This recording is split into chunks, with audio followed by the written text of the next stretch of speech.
Assalamu alaikum wa rahmatullah wa barakatuh.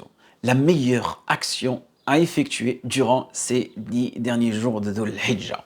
Naam, pourquoi j'en parle dans cette vidéo? Car malheureusement, énormément de nos frères, de nos sœurs délaissent cette action durant les 10 jours de Dhul Hijjah. Déjà un petit rappel, sachez que ces 10 jours-là font partie des 10 meilleurs jours de l'année. Naam, nous venons de pénétrer, bi'idhnillah, les 10 meilleurs jours de l'année. Donc c'est un moment, une période très très importante pour le musulman. Et qui vient tout simplement appuyer cette parole? La parole du messager sallallahu alayhi wa sallam. Ma min ayyamin al-amalu salihu fihin ahabbu ila Allah min hadi al-ayyam al-ashar. 10 meilleurs jours de l'année pour effectuer des œuvres pieuses. Na'am. Les œuvres pieuses, Allah subhanahu wa ta'ala nous en parle énormément dans le Coran. Dans Surat Al-Kahf, وَالْبَاقِيَاتُ الصَّالِحَاتُ خَيْرٌ عِنْدَ رَبِّكَ ثَوَابًا وَخَيْرٌ أَمَلًا. Allah subhanahu wa ta'ala nous parle de ces œuvres pieuses, ces adorations. Quelles sont-elles? Ces actions qui ont les plus belles récompenses, qui ont les conséquences les plus heureuses lorsque nous les effectuons. Dans un autre verset dans Surat Maryam, Allah subhanahu wa ta'ala dit وَالْبَاقِيَاتُ الصَّالِحَاتُ خَيْرٌ عِنْدَ رَبِّكَ ثَوَابًا وَخَيْرٌ مَرَدًّا.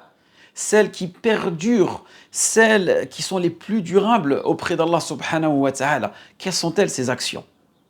Est-ce que c'est le jeûne seulement? Non. C'est le dhikr, naam, le fait d'évoquer Allah subhanahu wa ta'ala. Dans une autre version du hadith, le prophète sallallahu alayhi wa sallam dit فَأَكْثِرُوا فِيهِنَّ, c'est-à-dire dites abondamment ces formulations-là. At-tahlil, le fait de dire La ilaha illallah. At-tahmid, le fait de dire Alhamdulillah. Le fait de prononcer le takbir. Allahu Akbar, La ilaha illallah. Allahu Akbar, Walillahi alhamd. Et aussi, Allah yibarik fikum, la meilleure formule du dhikr, à votre avis, c'est laquelle? On revient vers la parole d'Allah subhanahu wa ta'ala lorsqu'il nous parle du dhikr de façon absolue. Inna nahnu nazzalna dhikra wa inna lahu lahafidun. C'est nous qui avons révélé le dhikr. Et ici, c'est le Coran, la parole divine. Et c'est nous qui veillons à son intégrité. C'est nous qui la préservons. Donc le dhikr, le meilleur des dhikr, c'est la parole d'Allah subhanahu wa ta'ala. Donc durant ces 10 jours, essaye de te faire un programme, de lire abondamment le Coran. Peut-être tu feras partie des bienheureux, ceux qui pourront peut-être finir le Coran en 10 jours. Tu prends le Coran, 60 hizb, chaque jour tu lis à peu près 6 hizb. Et croyez-moi, c'est possible. 3 le matin, 3 le soir. Ou bien si tu ne peux pas lire le Coran entièrement, tu peux lire une partie. El-Muhim, tu as cette intention de vouloir te rapprocher auprès d'Allah subhanahu wa ta'ala à travers ce dhikr.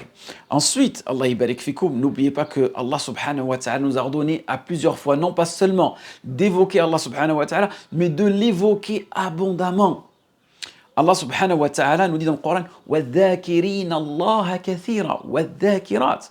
Allah subhanahu wa ta'ala, il nous parle de ceux qui évoquent Allah subhanahu wa ta'ala قَلِيلًا لا كَثِيرًا, énormément, abondamment, sans limite. Donc s'il y a une adoration que tu dois effectuer sans t'arrêter, et en plus, tu n'as besoin ni d'être face à la qibla, tu n'as ni besoin d'avoir tes ablutions, tu évoques Allah subhanahu wa ta'ala à tout moment, à voix basse, à voix haute, de façon médiane. C'est toi qui choisis. Et je t'ai déjà mentionné les meilleures des invocations à effectuer durant ces 10 jours-là. Ensuite, Allah subhanahu wa ta'ala, il nous dit لَقَدْ كَانَ لَكُمْ فِي رَسُولِ اللَّهِ أُسْوَةٌ حَسَنَةٌ لِمَنْ كَانَ يَرْجُو اللَّهَ وَذَكَرَ اللَّهَ كَثِيرًا. Vous avez un très bel exemple, celui qui espère rencontrer Allah subhanahu wa ta'ala dans le suivi de la sunna du messager sallallahu alayhi wa sallam, et celui qui évoque Allah subhanahu wa ta'ala abondamment. Ensuite, dans Surat Al-Anfal, Allah subhanahu wa ta'ala dit Ya ayyuhalladhina amanu idha laqitum fi'atan fathbutu wadhkuru Allah kathira. Donc le message, Allah subhanahu wa ta'ala nous dit si une armée musulmane est amenée à rencontrer une armée ennemie, à ce moment, elle doit se raffermir. À ce moment, elle doit faire preuve de ithbat. Parfait. Elle doit rester stable à ce moment-là et évoquer Allah subhanahu wa ta'ala. Évoquer abondamment Allah subhanahu wa ta'ala. Donc on voit que le fait d'évoquer Allah subhanahu wa ta'ala, ça vient nous raffermir. N'oubliez pas aussi, durant ces 10 jours-là, de renouveler vos adhkars. Les adhkars qui sont ces évocations protectrices que nous prononçons le matin, le soir, car je sais que énormément d'entre nous, on a dû les délaisser. On avait peut-être cette habitude durant le mois de Ramadan, et ensuite, ces 2 derniers mois, Allah musta'an, on a plus ou moins délaissé ces invocations protectrices. Lorsque tu sors lorsque tu sors de chez toi le matin, lorsque tu rentres le soir, lorsque tu rentres dans ta voiture, lorsque tu montes dans tes escaliers, lorsque tu montes dans ton ascenseur, tu prends l'ascenseur, tu dis Allahu Akbar. Énormément, ça vous revenez vers Husn al-Muslim, il y a énormément de moments qui sont propices où on évoque Allah subhanahu wa ta'ala. Et je souhaite aussi vous faire un dernier petit rappel concernant le jeûne. Lorsque je vous ai dit que le jeûne aujourd'hui peut être difficile pour certaines personnes, ça ne veut pas dire qu'on doit le délaisser entièrement. Non. Il y a un moment propice qu'on ne doit pas, en aucun cas, délaisser durant ces 10 jours de Dhul Hijjah. C'est le jour de Arafah. Jeûner ce jour-là. Naam. Ce jour-là, il est très important pour le musulman, car il vient vous pardonner, vous expier vos péchés. Et lorsque nous disons, Allah yabarik fikoum, Ashr Dhul Hijjah, les 10 jours de Dhul Hijjah, Al-Ashr, ici le chiffre 10, c'est le verbe taglib, c'est-à-dire ce qui est le plus courant, on dit les 10 jours, mais le 10e jour de Dhul Hijjah, comme vous savez, qui est le jour de l'Hajj, et aussi, qui est le jour de l'Eid al-Adha, ce jour-là ne doit pas être jeûné. Parfait. Donc voilà, si on devait faire un petit récapitulatif de cette vidéo, essayez d'effectuer un maximum d'adoration. Ne soyez pas perfectionniste, de dire si je ne jeûne pas les 10 jours de Hijjah, je délaisse toutes les actions. Non, en aucun cas. Il y a une évocation qui est très importante à faire durant ces 10 jours de Dhul Hijjah, c'est celle de lire la parole d'Allah subhanahu wa ta'ala.